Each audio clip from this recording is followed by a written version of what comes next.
This character asked it. You already know character did it. I'm here with Priscilla Osborne, the singer. Priscilla, tell us about yourself. Well, I am 33 from Boise, Idaho. I started creating music through poetry at age 5. Around age 26, I moved to Arizona from Boise, Idaho to progress my music career because there's more of a scene here than there actually is in Idaho. And the reason that music is all who I am is because it's all I have. Throughout my whole life, I got bullied. I got made fun of. I've had my poetry ripped in pieces in front of me, not just by students. I got bullied by teachers. Basically everyone I came across, counselors. So singing music and writing music, I actually get heard because I've never actually had that as a younger person. Okay. Tell me about your childhood. So I was in a medium class family, mom, dad, brother. Everything was fine. But I did go to juvie a lot as a teenager, always taking off, always getting in trouble. They loved me well. They taught me well. Why was that? Why was that? Why were you taking off? Why were you getting in trouble? So it's going to sound cheesy, but in the end, I was just running from myself because I didn't realize, I didn't know who I was. I didn't know where my direction was in life, even until the age of 20. And I just kept taking off. And one day I just realized I'm just running from myself. I got to get to know who I am. Okay, so what happened after high school? After high school, I got into a job of dancing. And I've been doing that since to invest in my music. Okay. So about 15. And how old are you right now? 33. 33. Tell me about your journey in music. Tell me about when you started, what made you start, and the experiences you've had. Tell me about it. All right. So I will never forget the first time I ever went into a music studio. Know that my mom, she had a music studio, so I always went in the studio room to kind of mess around. But the first time... All right, I'm sorry. I got to interrupt. We got to back up. You skipped over a lot of your childhood. Your mom had a music studio. Yeah. So let's go back. Let's go to your childhood. Tell me about your musical influences. Tell me about how you got into music. I got into music because I was taking off a lot, and I would listen to my headphones whenever I'd walk around the neighborhoods or just kind of getting away. I'd listen to music, and it felt good because I got to escape reality. It really understood me. And my mom, she was actually the voice of the Smurfette in Europe, and she was a Broadway singer, Claudia Michelle, in France. And I think I just get it from her. It's like that craving that no matter what I do, with dancing, with music, I feel something that just makes me feel alive. It's like the one thing that speaks my language, if that makes sense. No, absolutely. Absolutely. What did your dad do? He used to be captain in the Air Force, but he got out of that before I was born. And he worked on computers, laptops. He opened a thrift store to donate to the military families for Christmas. He did a lot. He was traveling when I was younger, around age 11. And I would help him often, actually, to unload the truck, load the truck, go to different warehouses. And he always taught me, whatever you want, you've got to work for it. Nothing is free in this world. And if it is free, then it's not worth having. So I helped him a lot growing up as well. That's what I did on my off time from school. All right. So your mom owned a or a recording studio. Well, she didn't own a studio, but she had one in her room growing up. Okay. Like all the equipment. She didn't really do anything with it as if, like before I was born, she did. But she just kind of messed around in it. How old were you when you recorded your first song? 17. 17. And was that with that setup? No. So this is actually my favorite story. When I was 17, I went in a studio and the guy tells me, okay, record. Are you ready? Like, yeah, I'm ready. I start singing. And then he's like, okay, let's do that a second time. I start singing something totally different. And he's like, do you even have anything written down? I'm like, no. I just... Damn. I wasn't prepared. I wasn't ready. I just wanted to feel the experience. And I had no idea of what to do. What brought you there? I went to a lot of where the clubs are where the teenagers go and people talk and, people ask about music and I'm like, oh, well, I sing. And they're like, well, you should come check out the studio.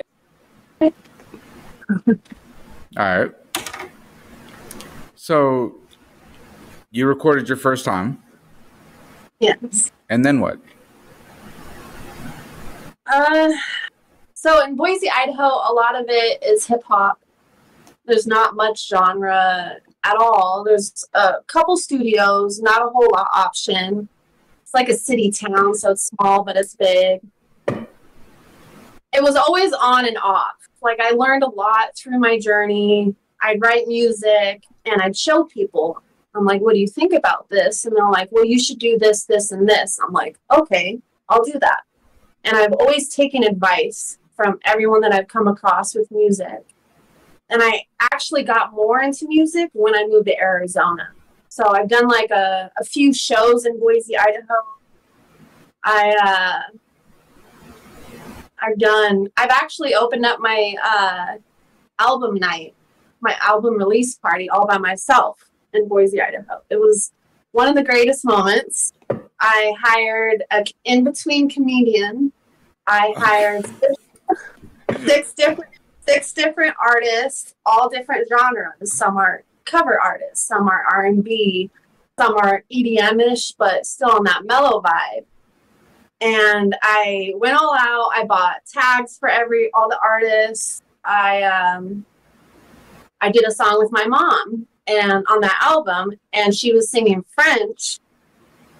And so we opened up the album release party with that song, and then we had all the artists go. Me hiring the comedian, not knowing if he was funny or not, was a huge risk, but it was perfect because he was hilarious and it kept people's attention and actually inspired the producer to want to open up an R&B night because everyone was vibing. Damn. Shout him out. What's his name? So it's Papa Joe. Bet. So, go on. And, after the album release party, it was always like, focus here, focus there. I didn't have much support in a lot of people. I progressed a lot within the 5 years now than I was in Boise, Idaho. I didn't really know much about the rhythm and how to prolong the song. And so after like a couple relationships, you know how people are younger artists, they devote all their time to their loved ones and they forget what they got to do for their passion. And I learned that a lot in Boise. And it's definitely progressed a lot in Arizona, not doing that. I'm never doing that again. Like my last relationship, he made me choose between him or music. I was like, bye. What are you without your music? What am I without my music? I mean, we fall in love with people for their passions and take their passions away, then like we end up falling apart. And you should be proud of yourself for standing up for that, for real. It's good to have boundaries and a lot. Other than things like that, you know, relationships that you have and family dynamic, things like that, what are some of the obstacles that you faced along your music journey? a lot. So I'm very spiritual. I believe in God. I believe anything's possible. I believe in us humans having abilities through God. Because if you think about it, the Bible is very metaphorical. But not to get off the subject, I've had a few seizures across my journey.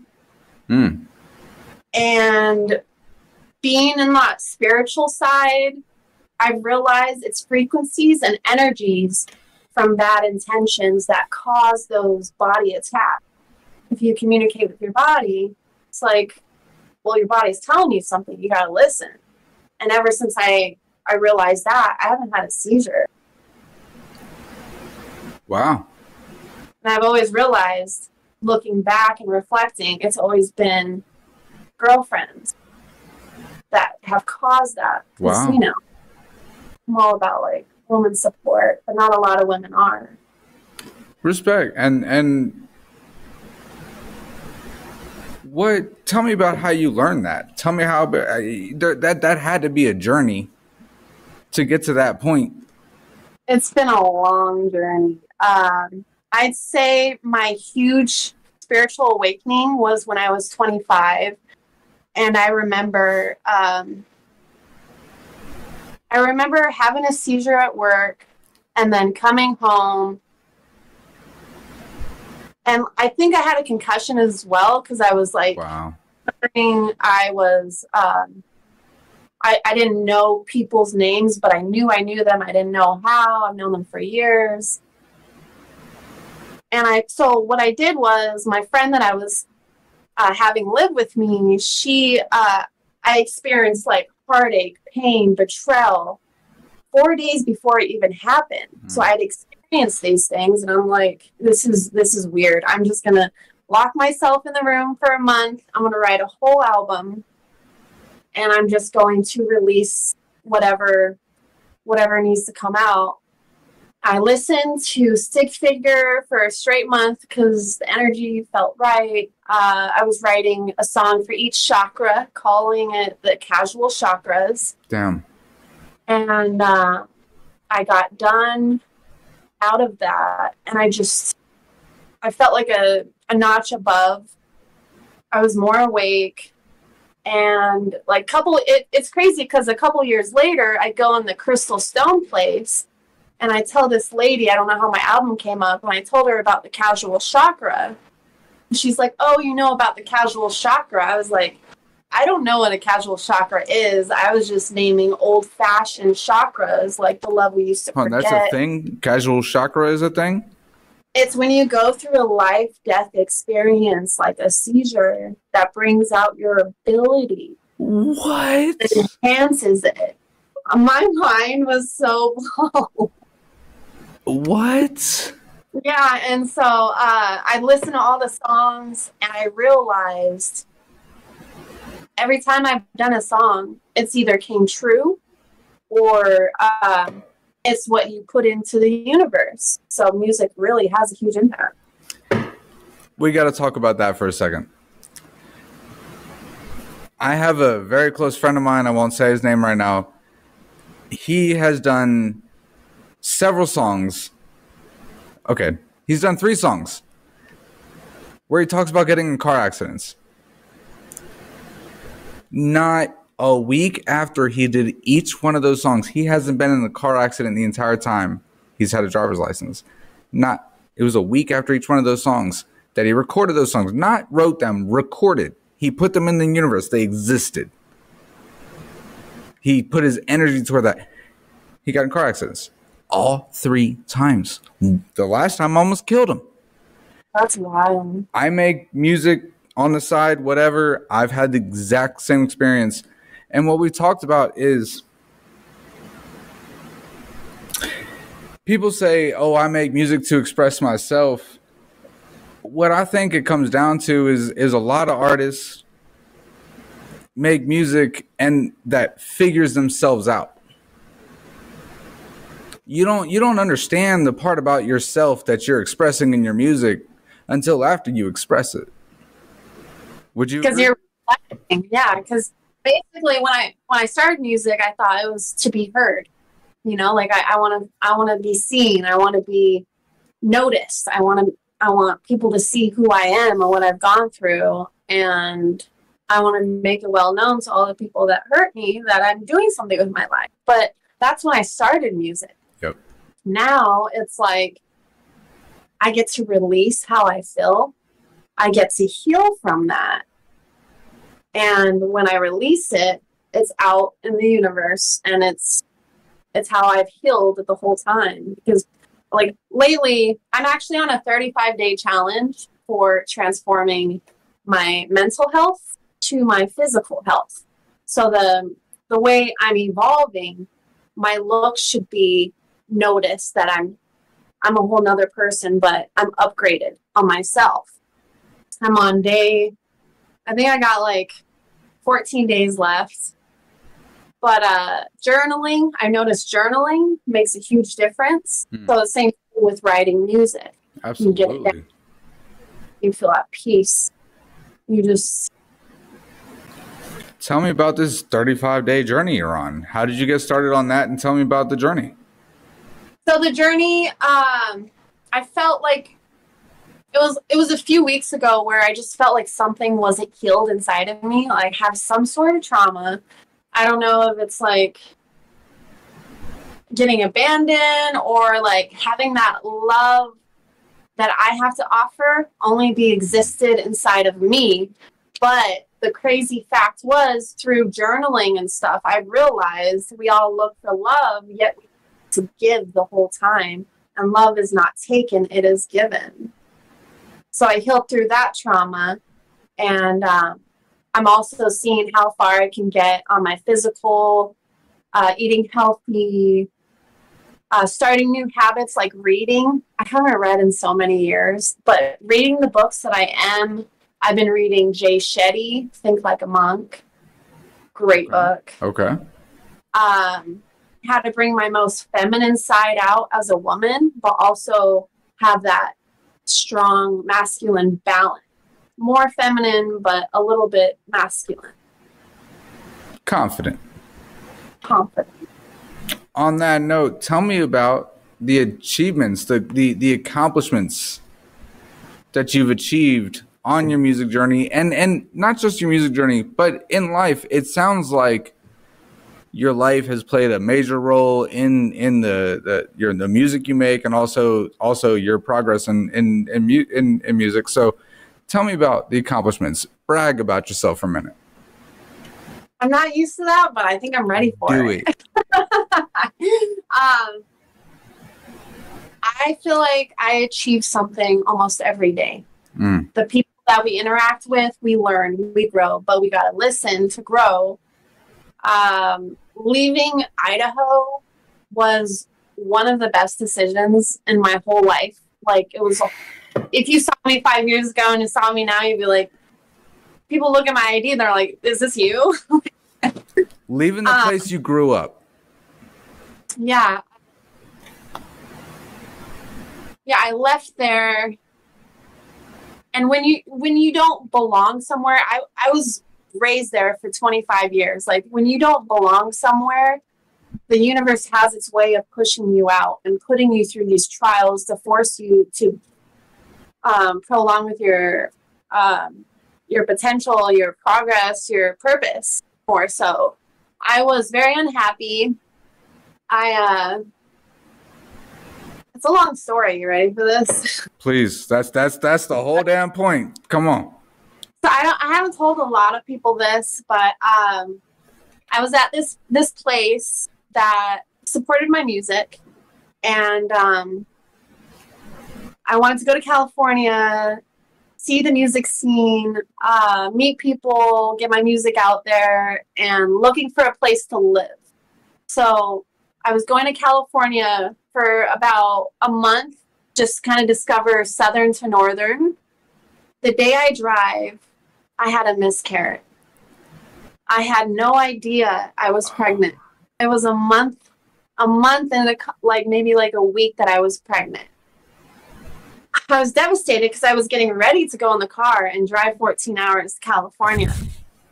I just had to use the restroom. And this, that happened. And I told the guy, and he blocked me. So I get in my car and I drive to California. I drove it off. I'm like, it's okay. He was a dick. Excuse my language. It wasn't meant to happen. Oh my God. I go to California and I try to dance out there, and it's just it's just horrible. It's a woman's state, so it's not a lot of money in the nice clubs. You know what I mean by that? Yeah. And so I asked my manager, they told me, like, whatever you need, we got you. We have the hookup at Rhino. I'm like, okay. So I'm struggling. Someone hits my car, and I'm just like thinking, I need to make money. I got to get back home at least, So I messaged my manager, no response. I messaged the wife, the son, no response. And I messaged them again, and someone responds, who is this? Oh my God. There for a few years. They were family for me, so then I get into trimming weed, and what area were you doing that in? In Northern. So I went it from wasn't Southern. Humboldt, was it? It was Mendocino. Okay.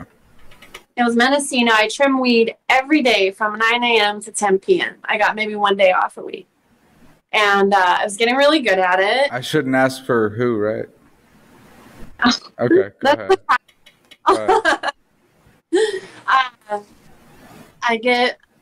I finally get back home, and I don't go back to that place. I'm just like, I'm going to check out another place. I don't even want it, Yeah. I understand business is business. Like, not everyone. It served its purpose for you. Yes, it served its purpose for me.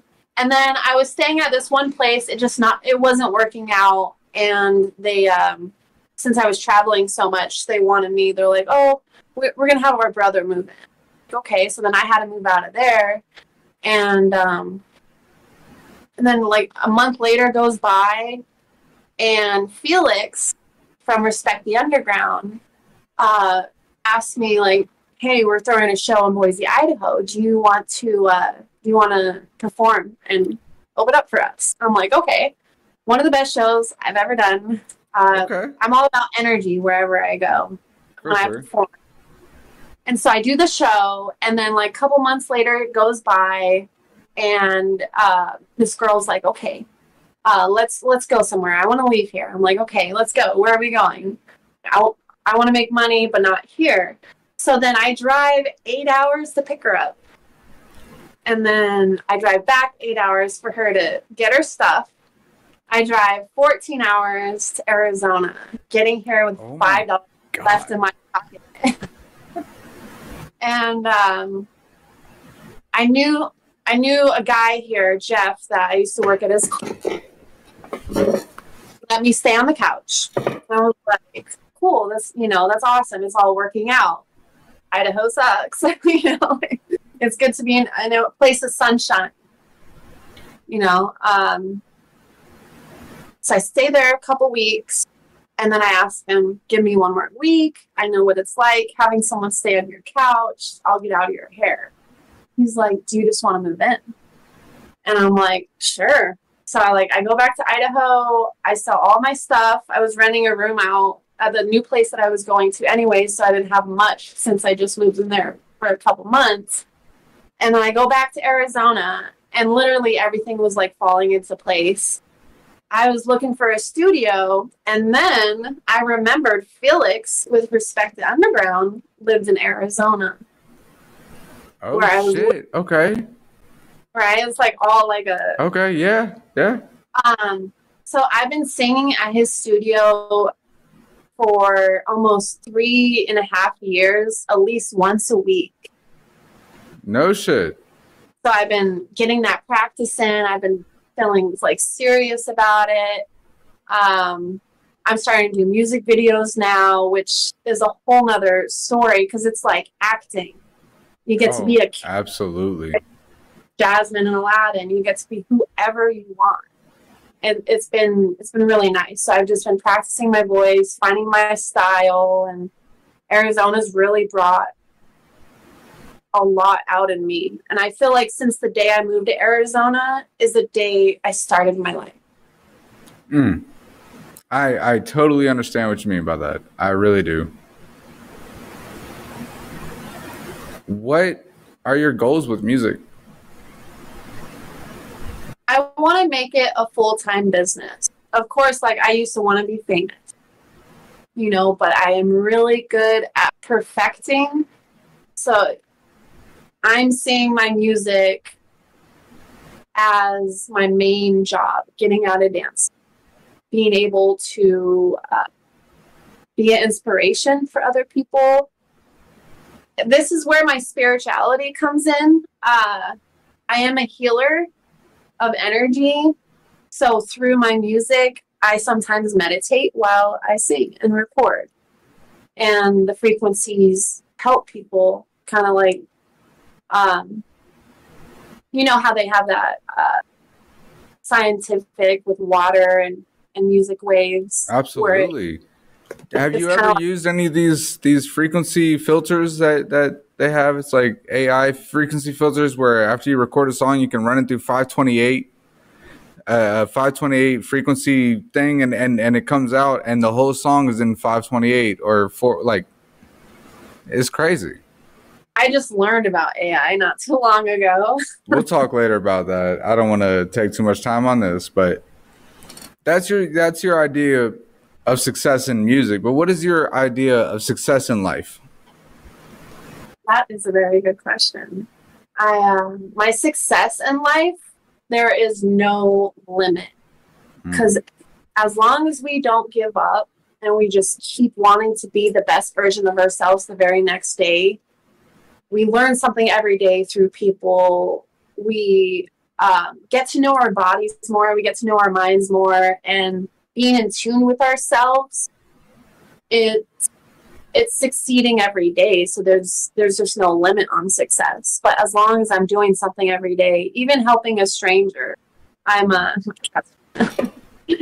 Hey, there's nothing wrong with that. Usually I got one cat that's usually on my lap, and I just keep her just out of frame, so it's okay.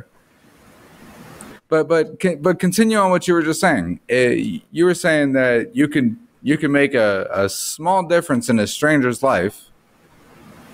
You just succeed changing that whole person's life, and who knows what they were thinking that day? Who knows what they're going through? Who knows anything about a stranger? We just walk by, drive where we got to go, run our errands because we have to, but we don't think and just be in the moment. We're always focusing on doing something in 2 weeks or whatnot. So I'm just in the moment trying to be present so I can see what I need to achieve about myself. Beautifully said. Beautifully said. Thank you. Is there anything that I didn't know to ask you or didn't think to ask you about? I was thinking, yeah, that's basically, yeah, you asked all the right questions. I mean, I have so many stories in my life, and tell me a good one. So anything is possible. Okay, my dad has always taught me that there's no limit to anything that you want to do. If you want something done, you can do it. I was paying rent for my mom, my dad, and my brother, and I was paying the bills to make sure everyone was okay, and no one, like my dad was older at the time, and you know, my mom didn't have a job and stuff. So I was paying that, and then my dad had all his equipment in the house. There was like dog piss everywhere, you know, like they had 4 Yorkies. No, I get it. And the management guy behind our building called the owner of the house, and they gave us a 24-hour notice to get looked at on the property. And so I called my job. I'm like, I got to take the day off. This is what happened. They're like, okay, that's fine. The management cuts the water out out of all the days the water's out, right? I go to the store, I get a carpet cleaner, I buy those big jugs of water. I'm cleaning this place for like 14 hours, like not sleeping, just constantly getting everything going. I love cleaning, so it wasn't like a problem for me. I move everything around, and it looks like a beautiful, nice, welcoming home. So when the lady comes back the next day to look at the place, the management comes in with her, kind of like Trailer Park Boys with the sheriff. You know, his face is like, what? Like, he was like shocked, right? And she's like, there's no way that you could have cleaned all of this up unless it was a miracle, right? Because everything, all the water was cut out and everything, right? Less than like 15 hours, it was brand new. And so the management got in trouble because he told on us. That's so fucking cool, bro. That's cool. One more example. You're going to love this. My friend's cat got kidnapped. All right. Hey, hold on. He got catnapped. He got catnapped by the cat sitter. What? That's crazy. It took me a second to get your dog. But yeah, he got kidnapped by the cat sitter, and I told her, I was like, I got you. We'll figure this out. Less than 10 minutes, I came up with a plan. I was like, well, the cat. Okay, continue. I'm sorry. This is crazy, but continue. This happened like a few months ago, actually. It wasn't. So, it's one of those, those bald cats. So they're like very expensive, very like. Ooh, oh, damn. Okay, the plot thickens. Yeah. So, I tell her, well, the cat's birthday's tomorrow, in 2 days, anyways, right? She's like, yeah, because she was talking about throwing a party for the. And so I was like, okay, well, I am the cat planner then. But we need pictures with the cat. So you two are fighting, and she has feelings for the cat.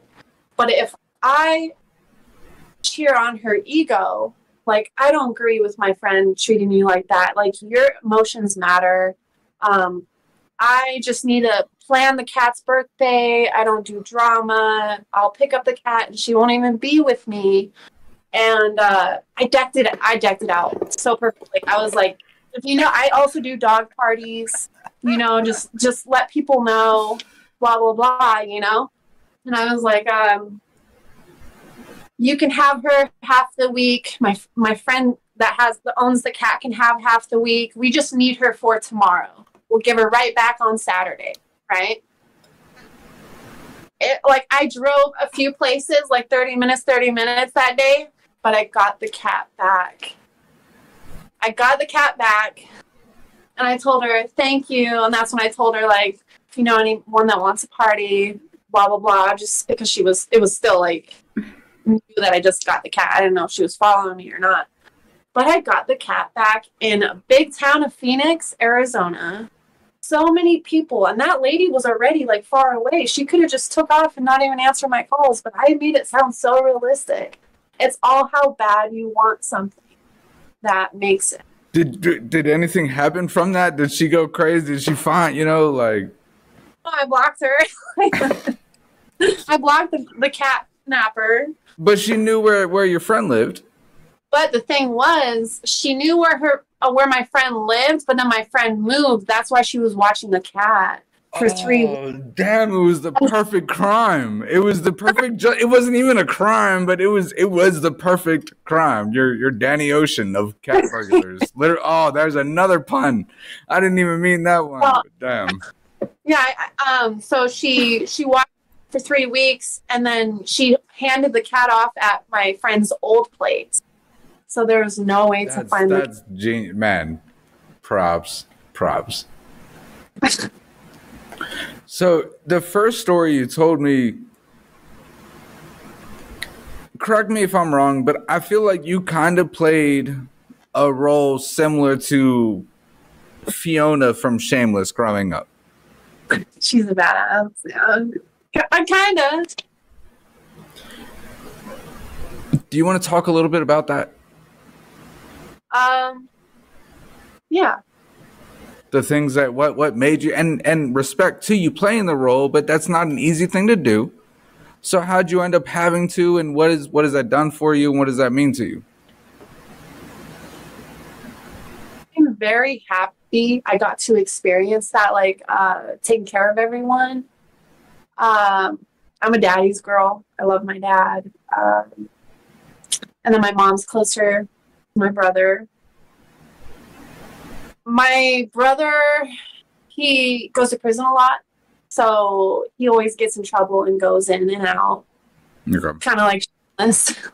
And my mom, she just didn't work. And it started getting to the point where she was doing pills. And my dad was getting older, so he needed my mom to nurse him and taking his pills. He was getting dementia. And it got to the point where the landlord, she did say we can renew the lease, but my parents can't live there because my dad always had all his stuff in the yard and stuff like that, you know. And but I could renew it. I was like, there's no point, you know. And so and then I got my dad into renting a room because we had a split from that property. And then my mom, I think, started staying with her new boyfriend. And so I'd get my dad rooms, but then his dementia was like, I don't know this guy. Like, who is this guy? So eventually my brother put him into older people's home. You know, he's getting to that point where he couldn't actually live with strangers. How old were you at this point? Yeah. How old were you at this point? Oh, I was 27. Okay. I was 27. Yeah. And then eventually I started seeing everyone take advantage of me. Like my dad wanted, I know it wasn't on purpose, but as humans, we naturally take advantage of people without even realizing it. But we need to realize it so it doesn't happen. Someone gives you money all the time. It's like, well, you know, you get immune to just taking money. So I did feel really guilty wanting to do something with myself because I didn't have a personal life. I didn't actually have a license until I was 27, like a driver's license, because of the seizures. I didn't want to take that risk. Oh, yeah. But I finally got my license. I didn't have a personal life because when I didn't have a car, my dad asked, like, my date, which I just met, if he can give him a ride. It was just, you know, very bad to have a personal life at that time. And it got to the point where I'm like, I want to do something with my life, and I'm not going anywhere. I'm not happy. I don't have anyone. I don't really have many friends in my life because I see through people. I see their intention and I see their energy. So it's not like I just felt lonely in Idaho. Like I was just helping my parents and then I was working for nothing. And so I learned in a situation like that, you can't just turn your back on your family, but you can kind of teach them how to take care of themselves. Mm. You can teach them, like, if they need something. Well, you got to do this to get that, you know, and eventually my mom lives with her boyfriend now in Oregon. And then my brother, he's in prison right now. But I had to take that risk if I wanted to do something with my life. I had to take off, but I made sure that everyone was fine before I left. That's commendable. That is commendable, and I know that everything that you went through and all the decisions that you made have made you a stronger person and made you the person that is making you happy today. I would honestly do it all over again. Like all those situations I've been in, I've learned so much. Like I'm 33, but I feel like my knowledge is way older, but I'm still learning. Absolutely. And that's a conversation I had earlier today about your 30s are the best time in your life. Forget your 20s. Your 20s, you're an idiot. You don't know anything. You're a teenager with decision rights over your life, and that's dangerous. Your 30s is where you get to start over, this and that. I'm 35. Everything that you're saying, it's inspirational. It's amazing to hear. You've been through it, and you've done everything that you've had to do to make it through it. And now you are the best person that you could be. At your age, with your set of experiences, you've taken it with stride. You've taken it in stride. You've taken it in a way that the negatives made positives. Exactly. But there is a balance. I want to say one more thing, that I grew up kind of bigger. So I didn't know about working out. I didn't know about how to do makeup. And that's another reason why I got made fun of. But throughout the times, I've always been told by my mom, always know how beautiful you are, but never think you're too beautiful, because then you start turning ugly. So it's really the looks on the inside makes your looks on the outside. And that's kind of why I'm doing my 35-day challenge. So you always got to be humble no matter what, no matter where life takes you. And if people screw you over, there shouldn't be hate or not wanting to love ever again. I mean, we have to go through so many people to know what we want and what we don't want and who we are inside. So it's basically not to take anything personal in life, and God always has everyone's back. I respect the hell out of that. Is there anything you got coming up that you want to talk about? So I got really good music videos coming out soon. Tell me about those, and tell me about who shot them too. I'm a music video guy too, so I always want people to shout the videographer out. Louis Cohen with Epidemic Media. He shot my videos. Actually, it's crazy. I met him when I first moved here. We shot a video, and then I run into him 2 years later at some random friend's house. And I'm like, okay. And then he tells me about his contract. I'm like, let's do it. And I've been learning how to not smiling in music videos show more emotion. And then getting into that craft and becoming that person. I was a Twi'lek, like Star Wars. Okay. I was a Twi'lek, body painted. And that brought out my nerdy side in real life. Just going through those experiences, I'm like, okay, like this is awesome. And then when I was, I have Match the Moon music video coming out. I have 1,000 Miles featuring Fluid. And then I have Monsters featuring Static G. Those 3 videos. Damn. I'm so proud of our progress. Me and Louie, we really kill it as a team, and it's really nice to work with people that believe in me.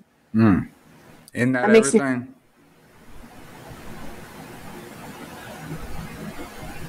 That's a beautiful thing. That's a beautiful thing. So I have a music video each month coming out, starting July 6th, July 22nd, and then August, September, October. That's the way to do it. Respect to your hustle, respect to your plan, for real. Thank you. I appreciate that. And like having those being released behind the scenes, I'm going to create more music, but I'm going to invest in promoting. Like I haven't actually promoted any of my stuff to anyone, and having the learning knowledge of how far I've came and what I can accomplish on a song and my music videos, and showing that finally is going to be a huge progress. And then I'm going to do it all over again with music videos, like one more year, and then I eventually come out with my own clothing line and my invention in my merchandise, because my image in my music is self-love. If I tell you, it will be stolen. All right, all right, all right, man. I'm curious though. You got me mad curious now. When you say you're a dancer, what kind of dancer are you? Exotic dancer. All right. So how did you end up becoming an exotic dancer? So, a week after my 18th birthday, I was with two of my buddies, and they're like, "Do you want to go to the strip club?" I was like, "Sure. What's a strip club?" you know. So they take me there, and we go to the rail. They tell me put the money on the rail, and the dancer will come up to you and dance on you. I'm like, okay. So we go there. The girl pulls me on stage, and Your everyone. first time at a strip club. I think they told her it was my first time. Okay. and and she dances on me. I'm standing against the pole, and everyone's screaming like, "Oh!" Like all excited. And I loved the attention because I never got it in school. I just everyone rooting for me. I'm like, that's different. I like it. And then she's like, "Well, telling me while I'm on stage, you should apply here. You're beautiful." I'm like, okay. And then I was the most insecure woman. Because you mentioned earlier that you were heavier set when you were younger. It was more like thicker, less. When did that change? When I started dancing. Really? Yeah, so I didn't know about working out or anything. Like dancing is what created me as a person. If you look at the positive sides of it. Okay. No, and tell me about that. Tell me about your journey in dancing. Well, the thing was, on the last question, my buddies dared me to sign up. They're like, "Oh, I dare you to apply." I'm like, "Okay." And then I applied, and I just kind of went with it. I'm so used to working at fast foods before I dance, like Dairy Queen, Taco Bell, McDonald's, KFC. But as a dancer, the people that I met, the people I talked to, doing music, trying to combine it with my dancing, it was cool because the club supported me. They played video in the background while I'm dancing and going to different places. And then it got to the point where I'm like, I want to be independent. I want to travel dance. I want to go to all these different states and see what's out there, And I did around 19, like 19, 20. I did that. I went to Florida, different cities in Florida. And then I started going on the like Oregon, Washington. Yeah, so within a year or two, you're already traveling the country. Yeah, so I have that freedom. I liked how I can do my own schedule, have that freedom, not that stress, and the money was like really good. As the years go by, the money is kind of getting harder, but I just feel like it's really built me up as a person. Being able to have that travel and meeting different types of people in life and just going with the flow. And I'm the type of person where even if I go through something tragic, I know how to heal myself. I'm like, oh, it's okay. I just have so much to give to the world, and through my dancing career, I've in Idaho, we're looked at as sluts, whores. I got told that a lot by a lot of people since Boise's small and everyone knows everyone. I had a girl jump me because I was a dancer with like one other girl. I went to this party with my buddy, and I looked at him when she tried to come at me, and he was just like backed up in the crowd, like just left me there, like brought the meat to the lion and just left it. Like I just learned eventually not to care what anyone thinks. I cared what everyone thought in high school and what everyone thought of me. And when I got to that point at like 22, 24, I'm like, what matters, it's me and how I feel and not what everyone else thinks. And having that journey and that experience through that really helped a lot. And I actually don't drink. So I go to work and I just hustle. But I'm really good at talking to people. I'm really good at understanding. Having me gone through almost everything that you can imagine in life, I have that understanding. Because I don't want to have to put that on anyone else that I come across. So I just stay in peace, if that makes sense. That's amazing. And I think you're a prime example of something that my lady and I talk about all the time. Exotic dancers. There's this reputation, there's this stigma that comes along with it because of what society says, and if you were an exotic dancer, these are your traits. You would do this with any you blah, blah, blah. You're a prime example who saw an opportunity to use what God gave you, not just make money off of it, build your self-esteem, and understand that you have something to offer, and it's more than just what God gave you. You're using your head. You are keeping it logical. You are doing respect. You don't drink. You are very aware of all of the decisions that you're making when you're on stage and when you're doing things like that. That's not to be taken lightly. And you are a prime example of what I think all exotic dancers want to say. At least, okay, let's not say all. I'm sure you could say.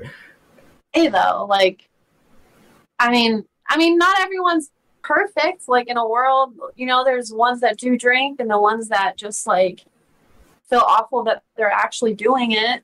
But it's all about the problem. Yeah. The stigma.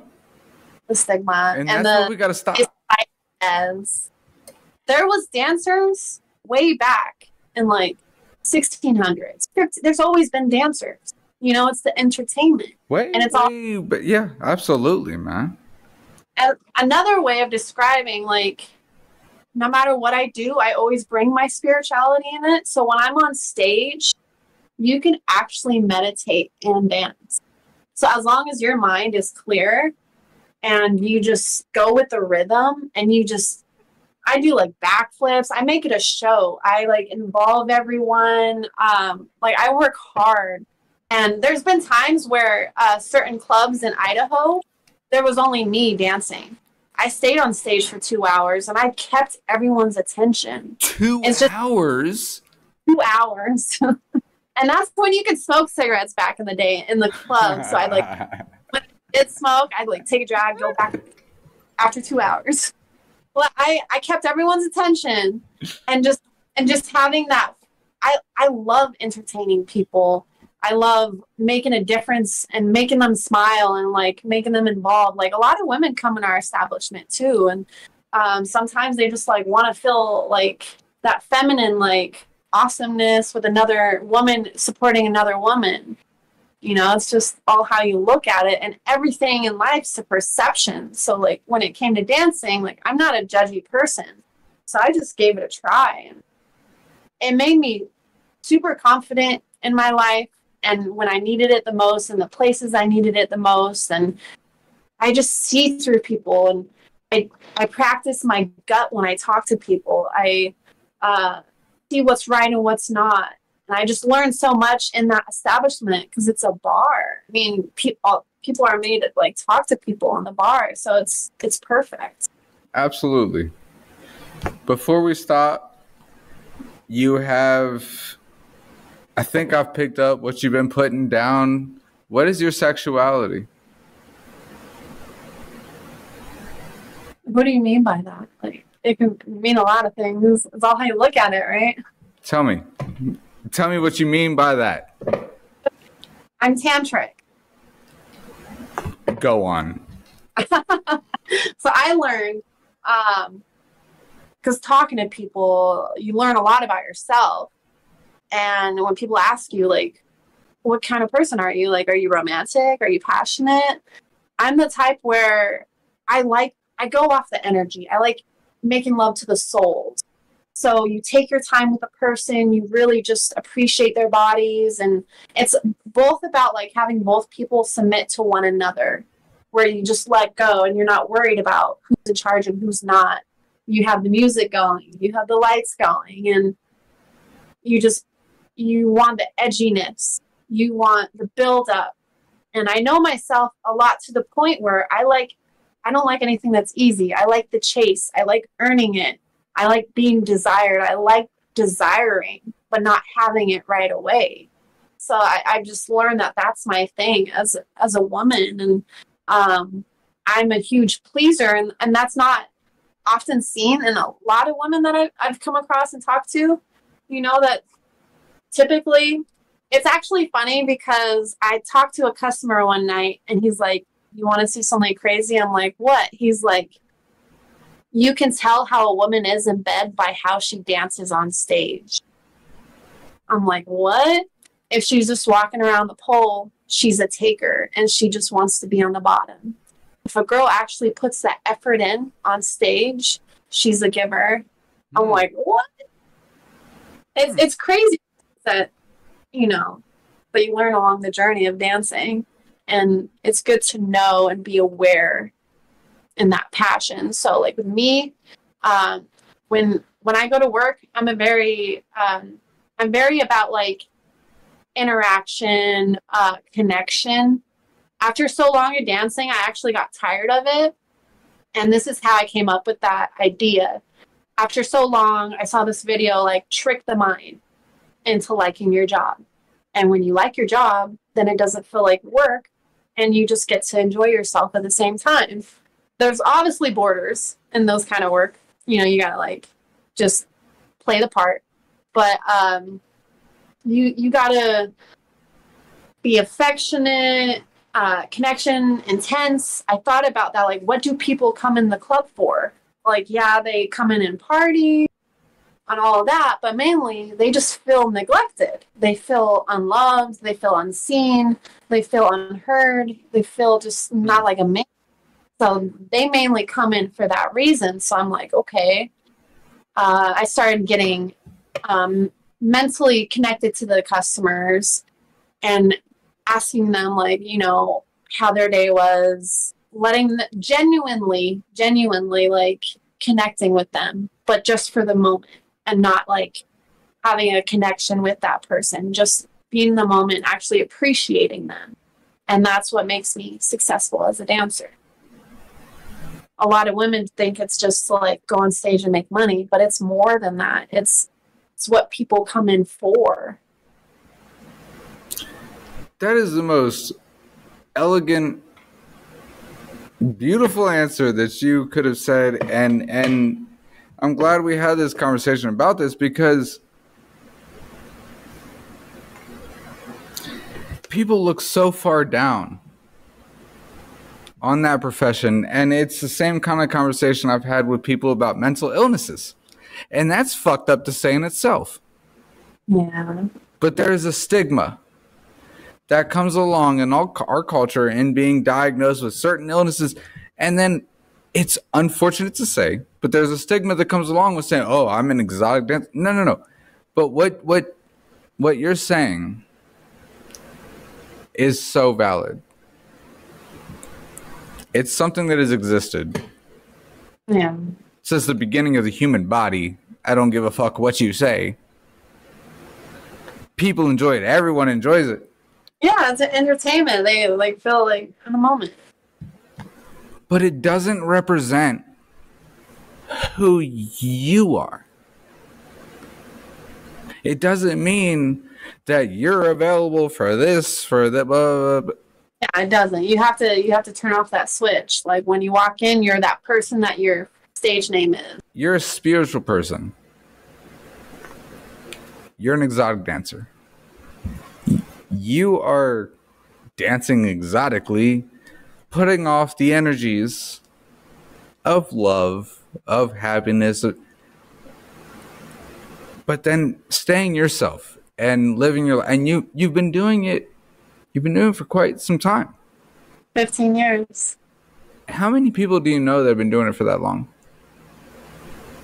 I know like a few dancers. A few. A few, not a lot. There's a You've lot. known thousands. I've known thousands. Thousands. Are those few of the same mindset as you? They kind of are. Like I've been at the club I'm at now for 3 years, and I'm barely interacting with the girls that have been there for years.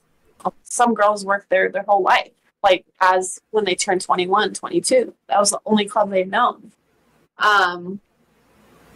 But we kind of came to a conclusion, like, you know how like end of the night, the girls are all counting their money, everyone's happy, they had a good night, and then people just have random interactions about random stuff. I love those parts of the night, you know, just interacting. I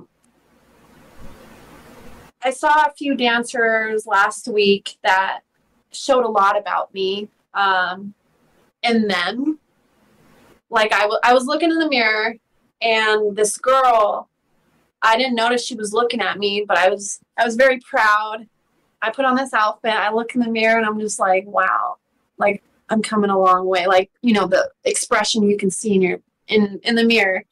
And I had no idea this girl was like looking at me. And she's like, you go, like, look at my face. And I'm like, okay, that says a lot about her, you know, because it shows like people see a reflection of them inside of us. And when people say back to us, it's a projection of who they are. That's what I learned in dancing. Like when people say mean things, it's because they're not having a good day. You know, I'm like, I've learned so much knowledge in dancing, and I would do it all over again if I could just stay my age. Absolutely. And that's why I wanted to have this part of this conversation with you, because the amount of wisdom, not knowledge, not just knowledge, but wisdom you gained from being in a profession for 15 years that is spat on socially, Yeah. and culturally. And you've maintained, you have supported your family, you have supported yourself, you have maintained a career and built a stable life for yourself. Yeah. Despite all of those things. Yeah. What do you have to say to other young women, considering that, and keeping in mind, you have kept yourself through the whole thing. You have kept it a job. You've not let it affect you. You've not made it blah, blah, blah. What do you have to say to the young women who are considering this as a path? Would you recommend it? And if you would, what's the advice you have for them? I'd recommend it, but it does matter on how they want to see the job. It's all your intention and everything that you go into. If you go in like, I'm ready for this change, I'm scared, I'm nervous, but I'm ready for it because I'm meant to evolve as a person. And if they don't like that, at least they tried it.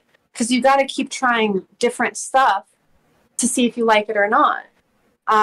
With dancing, if someone like drinks all the time and parties, it's gonna roll out that way. Just drinking, not making money.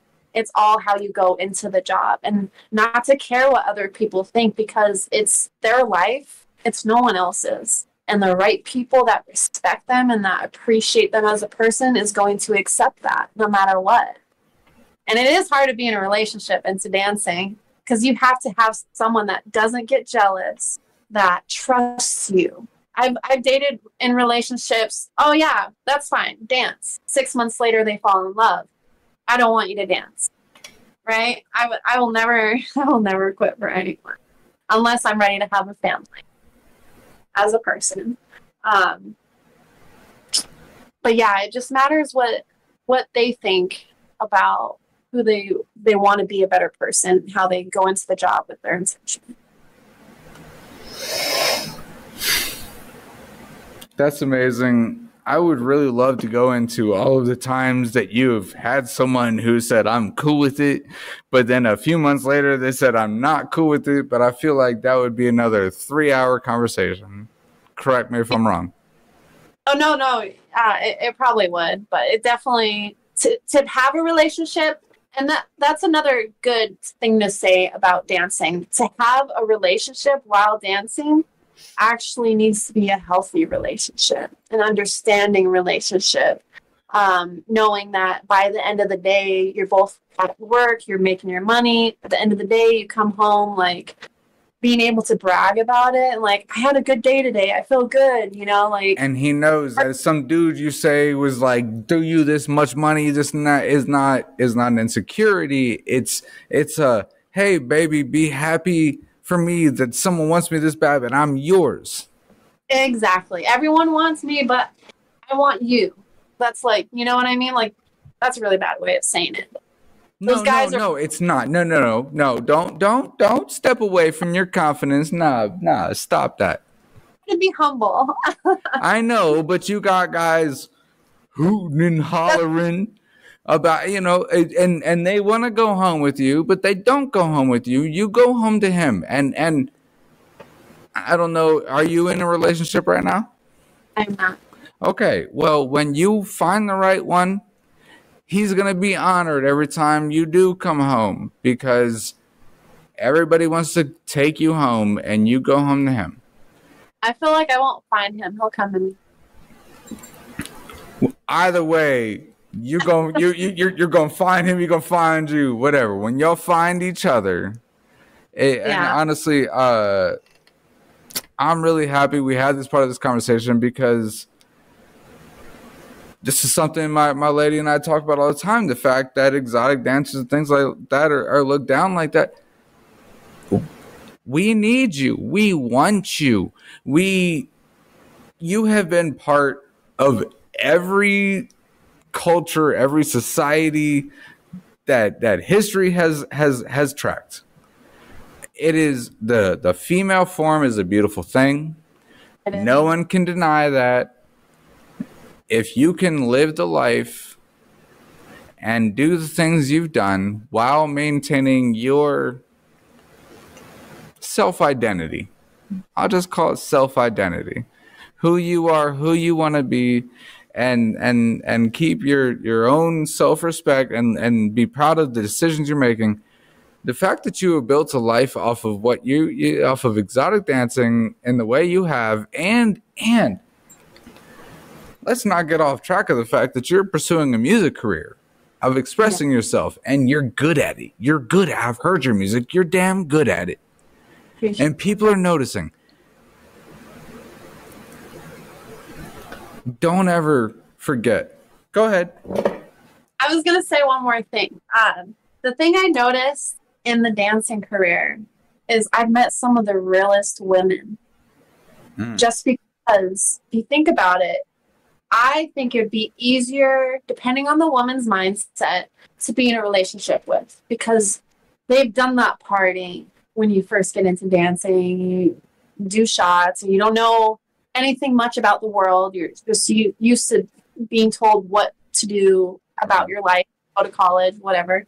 But we've gone through so much judgment. We've gone through so much criticism. We've always gotten back up with our strength, and we say how it is. We meet so many people ask us for advice, we say how it is. So it's like, at the end of the day, all a dancer wants is, obviously a cozy sanctuary, which is where they live, and a trustworthy, loyal person, because we've gone through all of that. We've learned so much in dancing. By the end of the day, you just want someone that's real and that's like understanding and not judgy, because we get that everywhere else around our life. So it's definitely a good quality that us dancers upheld, of having that realness about us, because we just know what life's about at the end of the day. Not all of us, but some of us, most of us. Well, once you've been in it for long enough, you've been doing enough fake motherfuckers that you can spot a real one, Yes. Is there anything else that you would want to talk about with that aspect? I actually say no to money sometimes.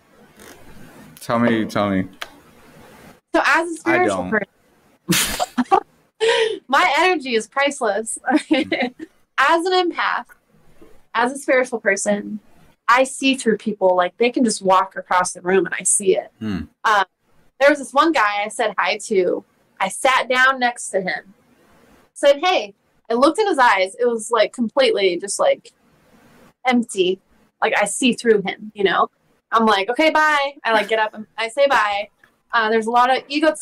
A lot of ego people that come with their ego, want to show off with their friends. I'm just like, it's not even worth it. Like, I want to have a good night. I want to enjoy myself.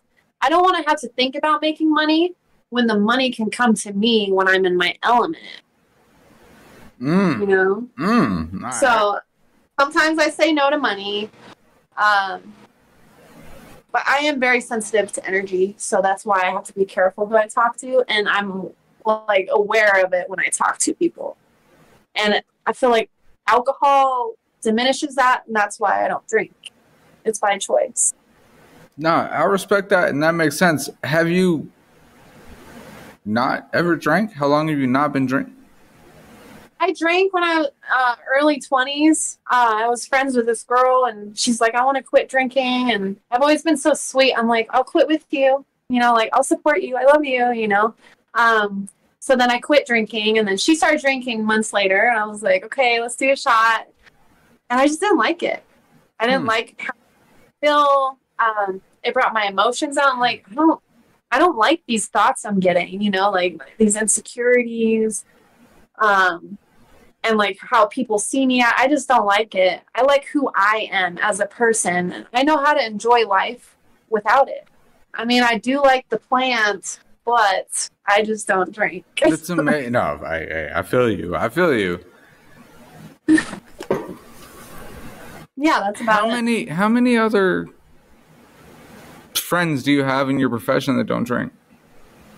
That's a good question. It's hard to be friends with another dancer. Zero, right?